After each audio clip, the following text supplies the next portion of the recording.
নমস্কার বন্ধুরা, শর্মিস ক্যানভাস থেকে আমি আজকে একটা এঁচোড়ের তরকারি করব আপনাদের সামনে।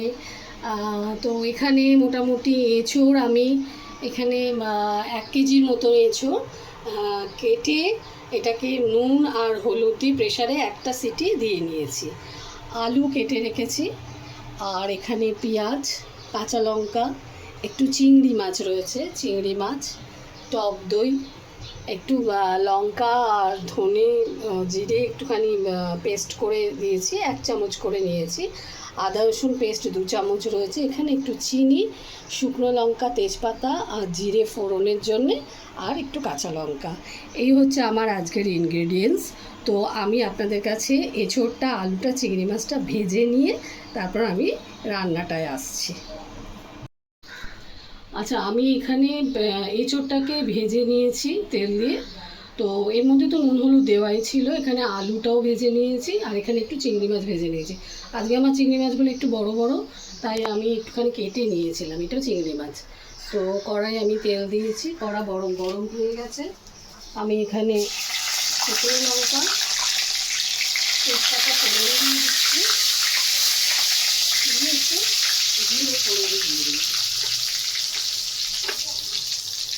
জিরে ফোড়ন দিয়ে আমি পেঁয়াজগুলো দিয়ে দিচ্ছি।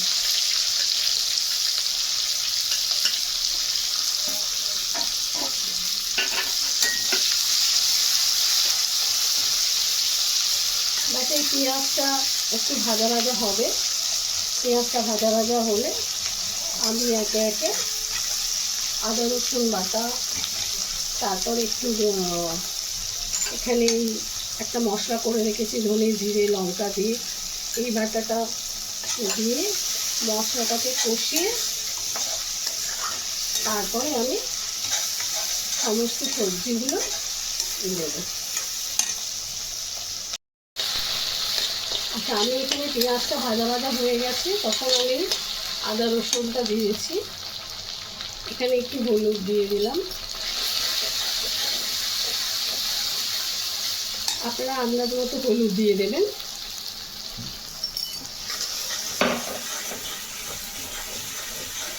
তারপর যে গুঁড়ো মশলাগুলো যে পেস্ট করে রেখেছিলাম, সেই গুঁড়ো পেস্টগুলো আমি এখানে দিলাম, দিয়ে এটাকে ভালো করে ভাজতে হবে। একটু যখন ভাজা ভাজা হয়ে যাবে মশলাটা, তখনই আমি ফ্যাটানো যে টক দই আছে, একটু নুন দিয়ে আমি দইটা ফেটিয়ে রেখেছিলাম, এই দইটা আমি দিয়ে দেবো।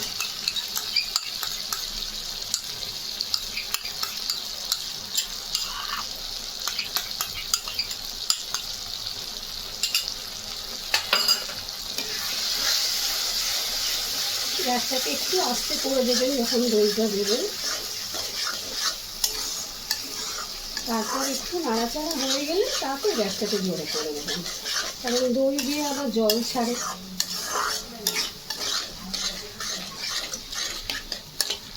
তো এই মশলাটা কষা হয়ে গেলে পরে, একটু তেল ছাড়লে পরে, আমি এখানে একে একে আলু, এঁচোড়, চিংড়ি মাছ দিয়ে দেবো।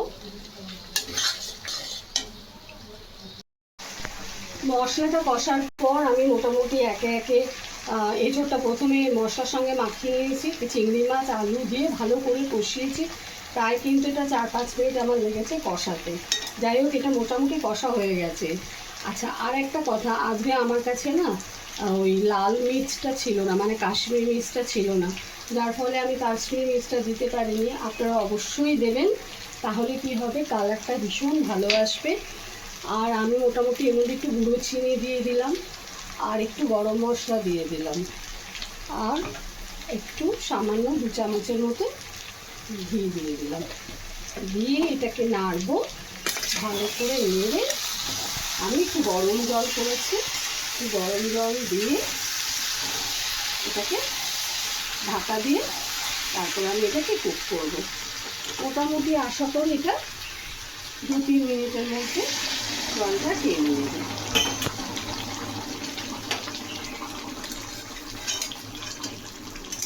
তো আমি মোটামুটি সমস্ত মশলা দিয়ে কষিয়ে ঘি টি দিয়ে সব কিছু মশলা আমার দেওয়া হয়ে গেছে। আমি এখানে গরম জল ঢেলে দিয়েছি, এটা তো মোটামুটি সিদ্ধ হয়েই রয়েছে, শুধু জলটা যতক্ষণ টানে ব্যাস ততক্ষণের অপেক্ষা। তো যাই হোক, আমি মোটামুটি এটা ঢাকা দিয়ে দিলাম। ঢাকা দিয়ে আমি 3-4 মিনিট পর ফিরে আসছি। আমি মোটামুটি জল দিয়ে এগুলো যখন বসিয়ে চাপা দিয়েছিলাম, প্রায় ধরুন 5-6 মিনিট এরকম আমি একটু হালকা আঁচেই আর কি দিয়েছিলাম। তো মোটামুটি আমার মানে পুরোটাই হয়ে গেছে। আমি এটা টেস্ট করে দেখেছি, খুব সুন্দর হয়েছে খেতে। লোকে বলে যে গাছ পাঠা, সত্যি কথা বলতে খুব ভালো হয়েছে। আপনারা শুধু একটুখানি লাল কাশ্মীরি মির্চ দেবেন, তাহলে রঙটা আরও সুন্দর হবে। ঠিক আছে, আজকে এখানে এই পর্যন্ত, আমার রান্না এখানে ডান। আমি আবার ফিরে আসবো সামনের কিছু রান্না নিয়ে। তো আপনারা প্লিজ আমার চ্যানেলটাকে একটুখানি লাইক করবেন আর একটু সাবস্ক্রাইব করে দেবেন। ঠিক আছে, টাটা।